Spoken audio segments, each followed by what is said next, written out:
Bueno, hola, estamos en otro episodio más de Autónomo a Empresa, justamente con el objetivo de explicar cómo pasamos de este emprendimiento o este primer emprendimiento a ser una empresa como tal, ¿no? Este camino de este empresario o empresaria que tú misma puedes acabar convirtiéndote como. Hoy vamos a hablar sobre cómo nos financiamos, ¿vale? Cómo también generamos nuevos proyectos a partir de financiación, tanto pública como privada, y es un caso muy bueno, ¿no? Y para eso también queríamos comentaros una oportunidad que tenéis vosotros si tenéis entre 19 y 29 años, ¿vale? Como sabéis, existen varias parámetros públicas para tú poder financiarte como tal. Hay una que si tienes entre 19 y 29 años te puedes aprovechar, que esa se llama una subvención que es desde el SOC, ¿vale? Que es el Servei d'Ocupació de Cataluña, que te permite que puedes recibir hasta 15.000 euros para poderte darte de alta como emprendedor o emprendedora. Básicamente como autónomo o autónoma, como tal. Eso es muy importante para una persona que está empezando y que además es un capital y es un incentivo para poder empezar a generar su propio proyecto común. ¿Cuáles son los requisitos de esta ayuda o de esta subvención? Hay varios, ¿vale? Pero el primero es que tengas entre 19 y 29 años, que es el primer punto como tal, pero el segundo es que tengas o te hayas dado de alta como autónomo o autónoma desde el 20 de septiembre del 2023 hasta el 15 de julio del 2024. Cuando digo hasta el 15 de julio es que aún tenéis tiempo de, si no te has dado de alta de autónomo o de autónoma, poderte dar de alta como tal. Para eso, además, puedes recibir estos 15.000, creo que son 15.876 euros, pero la condición es que estés durante 18 meses como autónoma o como autónomo, ¿vale? Esto, al final, ¿cuánto representa al mes? Representa al mes pagar la cuota de autónomo o de autónoma, que son unos 80 euros el primer año, después es la mitad de año unos 160 euros aproximadamente cada mes, y después hacer toda la parte de 270 o 300 y pico de euros, que es lo que acabas pagando después de 2 años, ¿de acuerdo? Si vives en una población de menos de 15.000 habitantes, aquí puedes estar no tan solo un año con los 80 euros, sino que puedes extenderlo hasta 2 años, ¿vale? Por lo cual también, si estás en algún pueblo o en alguna ciudad muy pequeñita, pues ahí también lo puedes aprovechar esta extensión de esta cuota más fácil, ¿de acuerdo? Después de eso, ¿qué te representa a ti? Te representa 3 cosas principalmente. La primera es que tienes que tener una actividad económica. Eso implica que tengas que pagar cada 4 veces al año, tengas que decir y declarar cuál es tu IVA, y después también que tengas que asumir tu propio IRPF, que es el 15% aproximadamente. Pero el primer año no es el 15%, sino que es el 7%, ¿de acuerdo? Eso es muy importante. Pero hay un requisito, que es aquí donde directamente os podemos ayudar, que es que para tú poder acceder a esta subvención, tienes que hacer un curso por Garantía Juvenil, que es el que te lo da. Tienes que hacer un curso de emprendimiento o de marketing o algo relacionado con esta actividad económica que tú vas a acabar haciendo. Y curiosamente nosotros estamos haciendo justamente estos cursos, ¿vale? Por lo cual, los próximos cursos empiezan la semana que viene, que es la semana del 22, 23, 24, 25 de mayo, y tenéis hasta el 4 de junio para poderos inscribir, ¿vale? Por lo cual, si estás por Cataluña, si estás en Barcelona, si estás en Castelldefels, si estás en esta zona, contáctanos para poder entrar en esta bolsa y también poder ver si realmente tú te puedes beneficiar de esta ayuda común. Esto es lo que tenemos hoy, pero vamos a ir contando también nuevas ayudas y nuevas cosas que van a ir saliendo a partir de aquí. Pero bueno, hoy hablaremos de financiación pública y privada, y para eso empezamos ahora.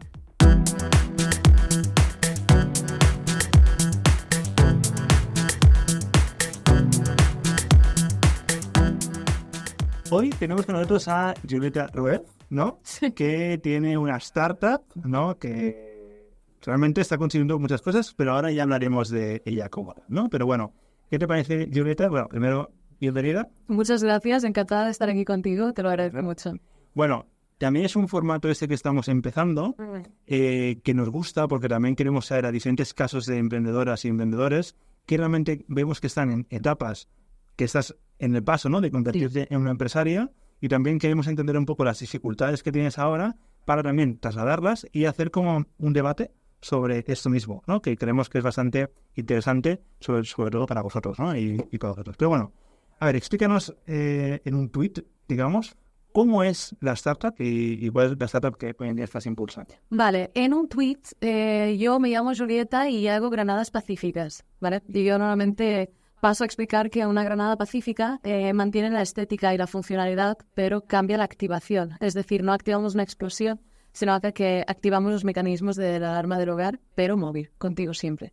Por lo tanto, Flamet es eso, es una alarma móvil que siempre llevas colgando a tu lado y cuando necesites ayuda simplemente tira de tu granada y vendrá la policía. Muy bien, para que lo sepáis también, Julieta pues ha aparecido en revistas como la revista Forbes, como The Financial Times, ¿no?, diferentes, por tu propio proyecto como tal, ¿no? Por lo cual estamos viendo un tipo de proyecto que rápidamente se ha hecho viral, ¿no?, o rápidamente se ha hecho muy conocido, y de hecho veremos que el formato de cómo ella está montando su empresa es diferente a veces a la que a veces comentamos aquí, ¿no?, que es el de bootstrapping, de ir empezando poco a poco, y ella, el de facturar a corto, ¿no?, y ella está con otro modelo que iremos explicando, ¿no? Pero bueno, antes de ir para ello, quería saber un poco cómo empezaste, ¿no? Tenías 21 años cuando empezaste. Sí. ¿Y estabas aquí o estabas fuera? Yo estaba aquí en Barcelona. Vale. Yo justamente me estaba graduando de la universidad y empezaba unas prácticas en una incubadora y aceleradora. Uh-huh. Y ahí entonces entendí que, ostras, tenía otras opciones que no fuera a ir a Deloitte después de la universidad. Me gustó, ¿no?, que hubiera otros caminos menos convencionales. Y nada, yo tenía esta vocación muy, muy grande con la seguridad personal. Y pensé, ostras, si se puede, tirémoslo adelante. Uh-huh. Y nada, y empecé ahí. Muy bien. Y entonces, allá, cuando estabas en B Combinator, ¿no?, que es donde... Es donde mis prácticas, tío. Vale. Y desde las prácticas, ahí viste todo el proceso, cómo era crear una startup. Y allá, después te diste cuenta que lo querías montar por tu propia cuenta, ¿sí? Exacto. Con todo el know-how que ya obtuviste, ¿sí? Sí, lo que pasa cuando estás en contacto con muchos startups es que encuentras cosas muy, muy chulas y también encuentras cosas desagradables. Entonces lo que te das cuenta es que a lo mejor es compatible con tu visión intentar hacer las cosas un poco distintas. Uh-huh. Y esto quiere decir que nos vamos a equivocar muchas veces y lo hemos hecho. Uh-huh. Pero estoy feliz porque es nuestra manera de hacer las cosas. Uh-huh.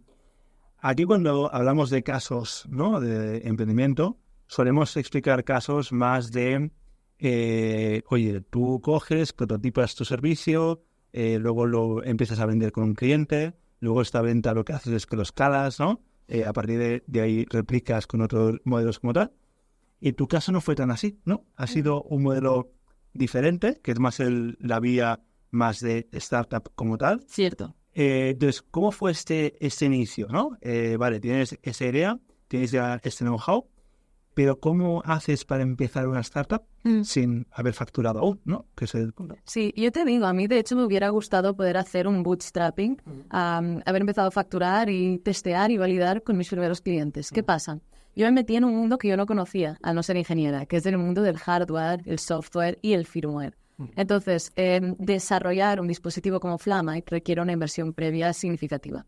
Entonces, lo que hicimos fue, yo me había fijado que la mayoría de startups tenían un board y tenían también comités y cosas por el estilo. Y dije, oye, pues voy a formar el mío con las piezas que necesito para desarrollar este producto que tengo en mente. Entonces fui a buscar a los ingenieros, fui a buscar al financiero, fui a buscar cada una de las piezas y a cada una de ellas las recompensé con equity al inicio. Vale. Equity de una sociedad que no estaba ni constituida. Es decir, si esto va bien, nos irá bien a todos. Si no, pues gracias y tal, amigos. Y entonces nada, a partir de ahí constituí y empezamos a desarrollar Flamite en casa. Esto quiere decir con una impresora 3D y los primeros electrónicas las hicimos nosotros en casa con dispositivos de Amazon. Sí. Y entonces una vez tenía el MVP, decidí entonces ir a por esa ronda de inversión para industrializar. Y ves, cuando quiero ir a la primera fase, ¿no? Sí. O sea, tú coges y dices, bueno, tengo esta idea, que es este dispositivo, ¿no?, que te alerta o que alerta a los demás, ¿no?, si tienes algún caso de inseguridad. Sí. Entonces, convences a personas que eran ingenieras... Muy senior. ¿No? Sí. Muy senior. Sí. Que iban a poner parte de su tiempo a cambio de un equity, ¿no? De algo que no existe. De algo que no existe. Sí. Es muy complicado, ¿eh? Hoy en día, vale. ¿Qué fue lo que les comentaste cuando empezaste? O sea, ¿cómo les acabaste convenciendo? Y yo les dije que yo tenía una misión muy grande, que es que todas lleguemos a casa. Ese, de hecho, es nuestro moto en Flamite. Flamite, llegarás a casa. Punto. Eso es a lo que nos dedicamos. Y tuve mucha suerte de encontrar personas con valores parecidos y que querían remar hacia esa misma dirección. Entonces, para mí fue todo fue muy orgánico, fue muy natural encontrar estas personas por el camino. Y no te voy a decir que no me equivoqué con algunas, por supuesto, pero fue un equipo que se formó muy, muy temprano, entraron como advisors y luego más tarde también, de hecho, tenemos inversores que invirtieron y ahora están trabajando full time en Flamite. Por lo tanto, nuestro esquema es un poco raro en relación a ello. Vale. Entonces, ellos invirtieron, ¿no?, en esta fase pre-seed. Algunos dinero, otros tiempo full time, sí. ¿Vale? Con eso consigues un primer amount, o sea, un primer monto, ¿no?, Sí. de dinero. Sí, ¿Que cuánto era más o menos, si se puede contar? eran 100.000 euros. 100.000 euros. Sí. ¿Sí? Y eso te da caja para... Eso me da caja para desarrollar el producto. Es decir, es una caja que no es un runway tan lean como a mí me hubiera gustado. Me hubiera gustado ir más ajustada. ¿Qué pasa? Que yo tenía que producir muestras. Entonces, te diré que me dieron un runway de 6-7 meses aproximados. Vale. Entonces, con eso ya empiezas a incorporar a más personas que te iban a tal, o aún continuabais y poníais todo para el producto. ¿Cómo lo distribuiste esos 100.000? Eso es curioso, porque ahí hicimos algo fuera de lo común también. Claro, nosotras ya teníamos una granada desarrollada conforme lo que queríamos. El primer gasto importante fue industrializar esta granada, es decir, pasar las certificaciones europeas que nos permiten comercializar y saber que todo lo que producimos es seguro para el consumo. Entonces, una vez teníamos esta gran materia que había sido esfuerzo in-house, para mí solo tenía sentido invertir en visibilidad. Es decir, yo no iba a invertir en producto, porque el producto ya lo habríamos desarrollado en ese momento, sino que invertimos no en medios ni nada por el estilo, sino en un equipo de comunicación potente. Entonces, lo que hice fue buscar 3 personas muy jóvenes que eran nativas digitales y que ya tenían plataformas digitales. Veía que se movían muy bien en redes. Dije, oye, ¿queréis venir hacia Flamite y comunicar aquí? Y entonces estas personas nos ayudaron con la creación de marca, con la creación de contenido y ahora siguen con nosotros. Y eso sí, están en nómina. ¿Están en nómina como tal? Con algo definido, sí. Vale. Luego tienes a las personas que están... como los del board, ¿no?, que están también poniendo parte de su tiempo y demás. Equity. ¿Y tienes a más personas o...? Sí. Luego tenemos, bueno, esto ya lo considero un poco más externalizado, en la parte de developing, de software. En esta parte tenemos 2 ingenieros exteriores que trabajan con nosotros, son colaboradores. A mí nunca me gusta decir que subcontratamos, es más un colaborador, prefiero cuando hay ese tipo de match. Pero sí les pagamos, obviamente. Y me gustaría internalizarlo más adelante. De momento no es necesario, pero lo será en menos de un año. Muy bien. Entonces, ahora ya tienes esta parte de colaboración, equipo interno y board, ¿no? Gente que con el equity también te aporta, ¿no? Vale. Dentro de estas 3 perspectivas, ¿ya lo tenías para qué época? ¿Lo tenías para 2023? ¿Eso? ¿Mediados finales? Mediados finales, sí. Finales, ¿no? Entonces, ¿cuál es el siguiente step que tú haces cuando ya tienes este equipo formado?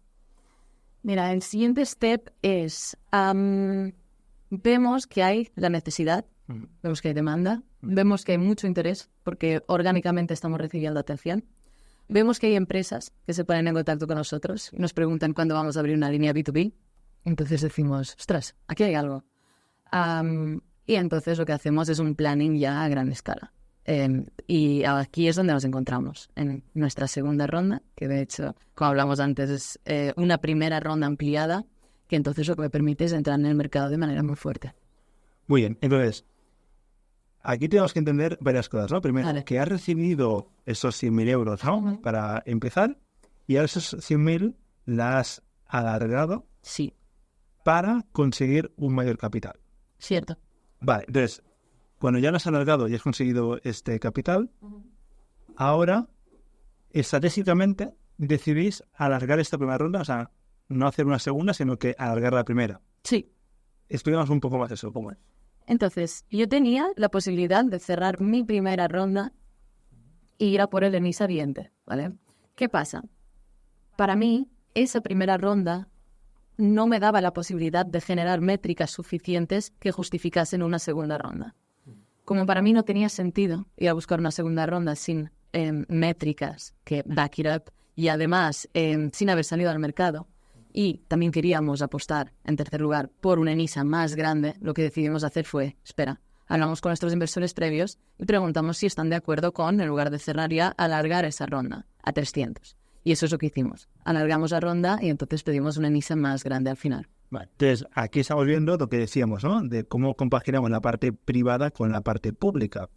Explica un poco el funcionamiento de ENISA. ¿Cómo? Vale. Mira, la ENISA, de hecho, creo que es la ayuda favorita del emprendedor y más de la emprendedora y más del emprendedor joven.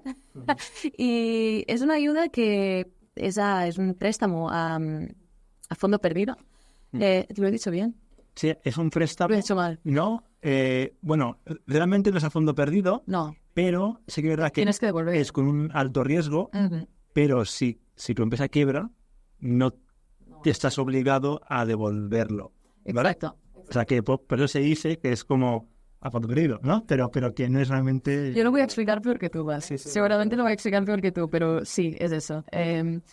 Tú haces una solicitud con el dinero que has levantado de la parte privada y entonces el Estado lo que hace es darte lo mismo que has levantado. Y yo por mi parte entro en la línea de mujeres emprendedoras, que es más fácil de entrar, pero es más fácil porque hay menos mujeres que emprenden. De hecho, en España creo que ahora mismo somos menos de 1000. Por lo tanto, en nuestro caso ha sido algo muy, muy útil. Es una ayuda muy provechosa. Nos ha ido muy bien. Sí. De hecho, había un dato que decía que el 85% eran hombres y el 15% eran mujeres. Wow. O sea, me lo creo. Un dato muy loco. Me lo creo. Sí. Vale, entonces, lo que comentábamos el otro día y lo comentábamos en otro podcast, ¿no? O sea, nosotros cuando pedimos un ENISA, ¿no? Lo que pedimos es que ellos nos doblan la apuesta más o menos de lo que vamos a pedir, ¿no?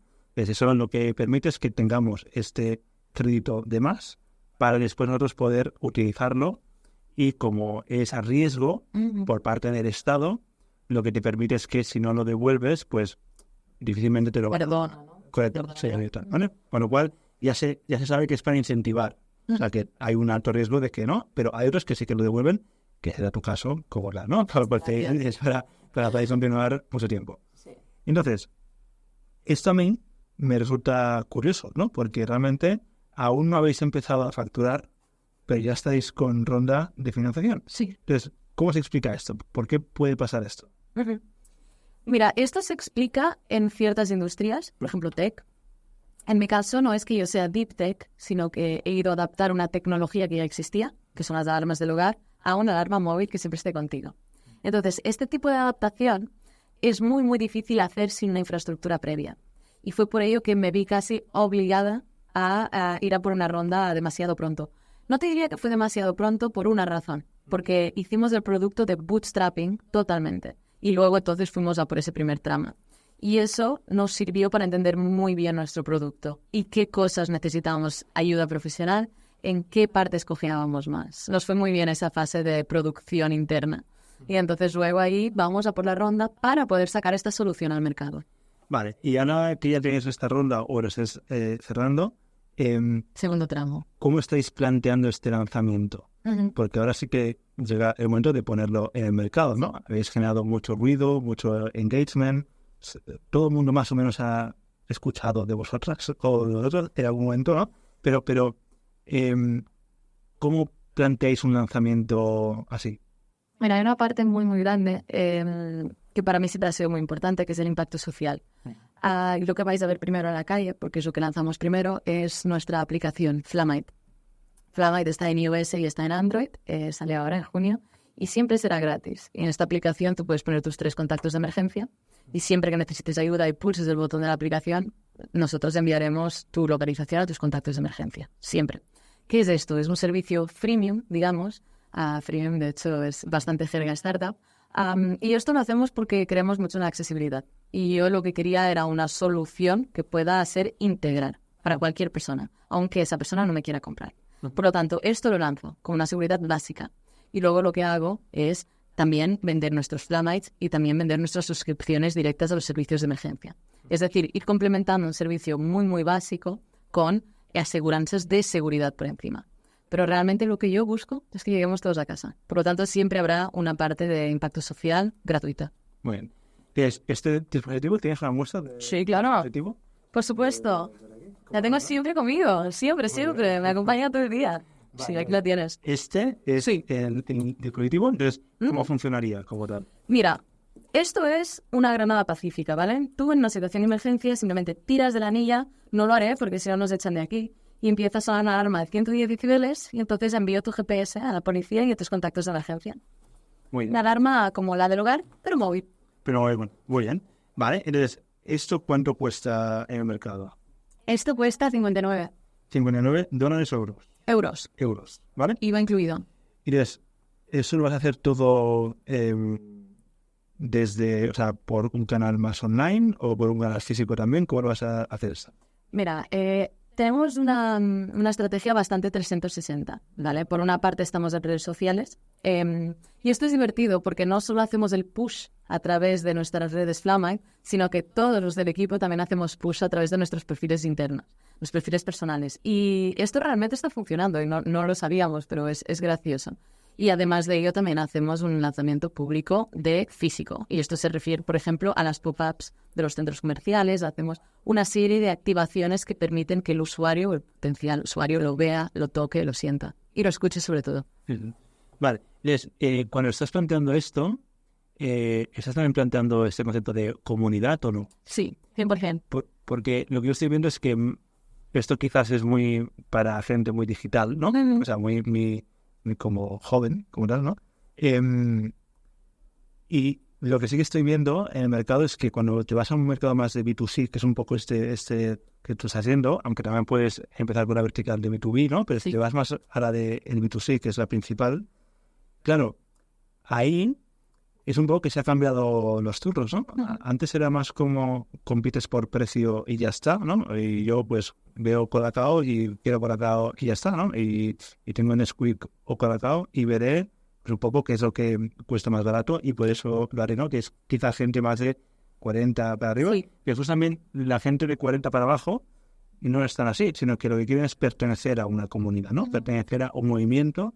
Y sobre eso después te van a comprar. Lo que compres al final te da un poco más igual. Lo que importa es Totalmente. si me siento parte de eso. ¿Cómo estás trabajando esa parte? Mira, esto es muy interesante porque aquí, de hecho, nosotras no nos hemos sumado a una categoría que ya existe. Lo que hemos hecho ha sido crear una categoría nueva. Por ejemplo, si piensas de seguridad, lo primero que te viene a la cabeza son marcas como Prosegur o Securitas Direct, los grandes monopolios de Europa en como seguridad. Y estos grandes monopolios siempre venden a partir del miedo. Flamite tiene un posicionamiento muy diferente. Primero, nosotros no somos defensa personal activa, que sería, por ejemplo, una spray pimienta, que ataca también. Y el peligro de la defensa activa es que puede generar más violencia. Nosotras somos defensa personal pasiva, es decir, somos disuasorios. Nuestra única función es que tú llegues a casa, no vas a atacar jamás de vuelta. Simplemente vas a hacer que el agresor o la agresora se vaya. Y por otro lado, como lo comunicamos, es siempre desde la libertad. Yo lo que busco es que mi cliente sea libre, es que mi usuaria tenga toda la libertad y la paz del mundo para explorar y para divertirse y ser feliz. Y cuando me necesite y tire de la anilla, ahí estaré. Pero es un posicionamiento bastante diferente. Muy bien. O sea, que has dado la vuelta ahí a cómo hoy en día en el sector de la seguridad se está haciendo como tal, ¿no? Muy bien. Hay una cosa que estaba reflexionando, que es el concepto de comunidad, ¿no? Que es un poco lo que estamos viendo ahora. Hay como para mí dos maneras en el B2C de posicionarse, que es más una Product-led Growth Company o una Community-led Growth Company, ¿no? Son dos modelos diferentes. Una lo que hace es que el producto es lo más importante y sobre esto lo vas haciendo crecer y a medida que vayas haciendo mejor el producto, mejor ventas vas a tener porque vas optimizando.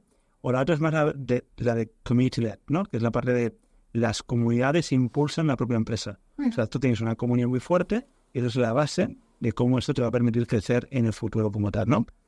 Entonces, cuando has pasado de... O sea, hay como estas dos variables, ¿no? ¿Cuál es el posicionamiento, ¿vale? El posicionamiento es más vamos a crear esta comunidad, vamos a hacer algún tipo de comunidad de mujeres, por ejemplo, o de usuarios o de usuarias que han tenido esta vulneración, ¿no? O que tienen este engagement con este motivo. Ujú. ¿O es más el de vamos a hacer un producto súper bueno que mejore la calidad? ¿Cuál sería más el posicionamiento? Mira, si yo tuviera que escoger uno, seguramente te diría que es el producto. Más que el producto, yo lo veo la solución. Es decir, Flamite protege a personas que necesitan y quieren ser protegidas y no se sienten, no empatizan ni se sienten conectadas con las soluciones del mercado. Entonces, es eso. Yo lo que quiero crear es una solución, por ejemplo, que me hubiera gustado a mí tener en el mercado. Flamite nace porque yo quería algo así para mí y para mis amigas. Bueno. Entonces, yo lo que te diría es que es una comunidad que ya se va formando, pero que seguirá formando con esta solución, porque la solución está hecha por y para esas personas. Vale, ahora estás con esta última parte, ¿no? Que es la de ronda de inversión. Sí. ¿Cómo estás organizando este cap table? Esto también es interesante porque todavía tengo bastante porcentaje. Ahora mismo estoy en 94%. En relación a esto también somos muy transparentes en Flamite. Todo el equipo sabe cuánto tenemos. Y nada, y como lo he organizado es que pasarán las diluciones pertinentes a la ronda. Esto quiere decir que me diluiré aproximadamente un 12, 15. Y después de ello todavía seguiré con mayoría. Y eso me gusta porque yo siempre quiero stock options para mis trabajadores. Creo que es muy interesante que la gente que está contigo desde el inicio y que quiera pueda estar más involucrada en el proyecto.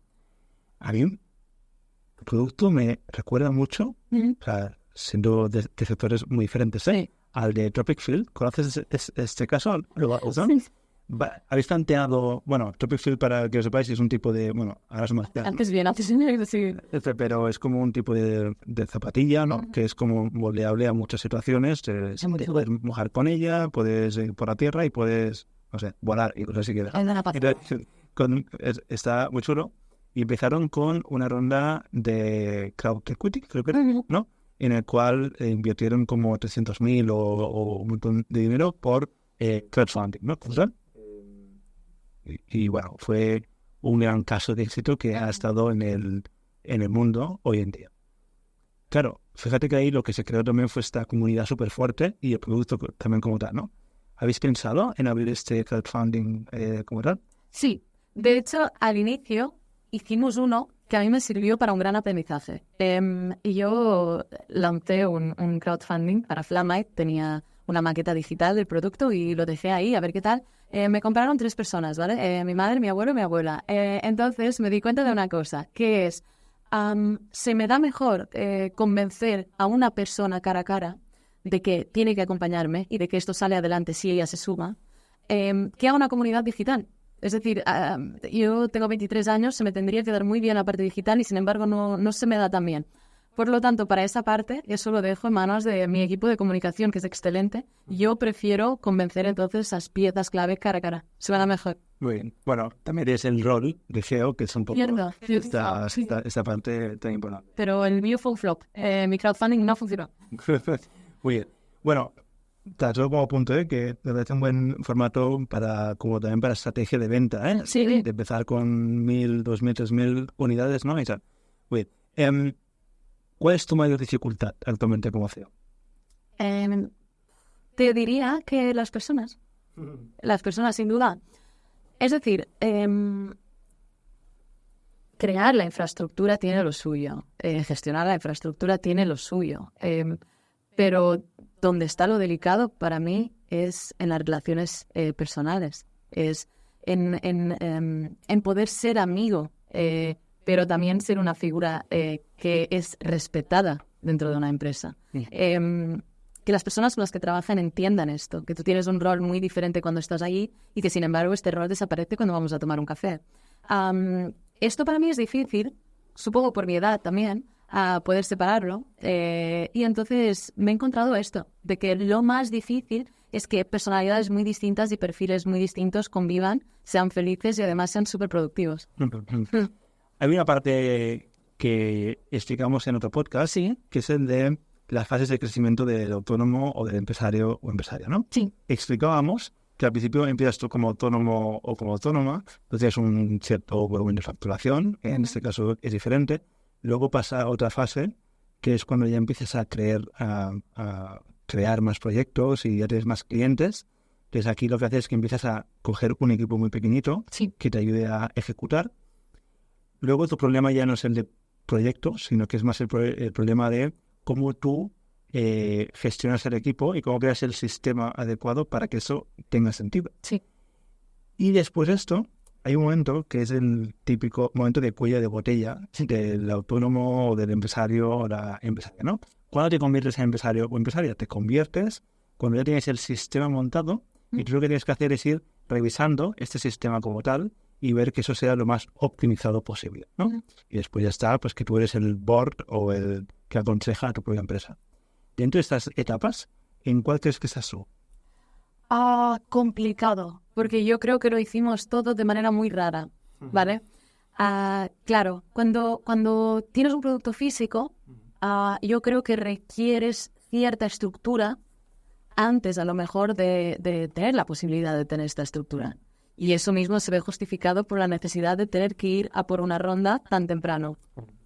Entonces, mira, seguramente te diría que estoy en una transición de hands-on, de llevar al responsable de cada departamento a empezar a delegar algunos de esos roles para centrarme más en producto y en rondas, sobre todo. Entonces, antes a mí me gustaba tener un poco la mano en cada departamento, estar al día de todo, y ahora me doy cuenta de que voy a tener que ir perdiendo control, y es natural, pero que tengo que empezar a delegar ciertas cosas que me apasionan mucho, y es lo que hay. ¿Cómo lo haces esta? Delegar. Busco personas excelentes que sé que delegar hará que esa tarea esté en mejores manos. Eso me hace sentir a mí mejor cuando sé que lo estoy delegando en alguien muchísimo más competente que yo. Entonces es lo que hago. Normalmente delego en personas que admiro mucho, personas que para mí son un modelo a seguir, y aprovecho para aprender de esa delegación. Eso es muy interesante. ¿Y cómo lo supervisas o lo controlas? Porque al final tú eres la que tienes el control final, ¿no? ¿Cómo tú supervisas este Instauramos ciertas reuniones que, de hecho, yo creo que son comunes de la mayoría de startups, como, por ejemplo, el comité, ¿vale? Entonces, tenemos un comité semanal que luego, de hecho, se podrá espaciar más en el tiempo, pero ahora mismo yo he pedido que sea semanal para que haya un control un poco más constante. Además de eso, también intento siempre tener una reunión semanal con cada miembro, en el cual podemos hablar y me pueden explicar con qué están contentos, con qué no. Y ahora empezamos una cosa muy guay. Y lo empezamos ahora porque para mí es una base chula, para luego seguir más adelante si todo va bien. Que es que una vez al mes tomamos todos un café y todo el mundo me puede preguntar lo que quiera, sobre el departamento que sea. Entonces les digo, preguntad lo que queráis, y esto puede ser: Julieta, ¿cuánto dinero tenemos ahora mismo en caja? Y yo te lo voy a decir. Muy bien. Bueno, hemos visto varias cosas, ¿no? Hemos visto desde la parte de financiación, desde la parte de cómo lo lanzas al mercado, desde tu perspectiva, ¿no? De la parte pública más parte privada, y pues también cómo te organizas tú internamente. Un último consejo o recomendación que podrías hacer a alguien que quiere emprender o quiere ser autónomo o autónoma o quiere dar este paso, ¿qué le dirías? Te diría que no es para todo el mundo. Te diría que hay una parte casi patológica de emprender, y a esto me refiero con la obsesión, porque estás obsesionado durante mucho tiempo con el mismo tema, ¿vale? Pero sobre todo te diría que si te saca el sueño y no te deja dormir, lo tires adelante, porque te vas a arrepentir si no lo haces. Y yo me arrepentí 6 meses de no estarlo tirando adelante, y el momento que lo hice no era el momento para hacerlo, ni mucho menos. Sin embargo, me salió un peso de encima porque sé que estoy donde tengo que estar. Muy bien. Bueno, pues nada, muchas gracias por... Gracias a ti, muchas gracias por tenerme. Encantada. Ya compraré tu dispositivo. Te traigo uno, sin duda. Muy bien. Bueno, muchas gracias. Gracias. Con esto hemos conseguido, ¿no? Explicar un caso diferente, ¿no? De cómo pasar de ser autónomo a ser empresa. Cómo ella también está avanzando, cuál es su perspectiva, cuáles son sus miedos, sus frustraciones, sus éxitos también. Y lo que queremos con eso es que al final tú te veas reflejado o reflejada para poder decidir si esto, como dice ella, es para ti o no. No os olvidéis que estamos con las formaciones, que estamos con las diferentes formaciones que tenemos de marketing, de empresa, y que esto, como decíamos al principio también, os puede servir para poder conseguir ciertas subvenciones. Con lo cual, muchas gracias y nos vemos la semana que viene.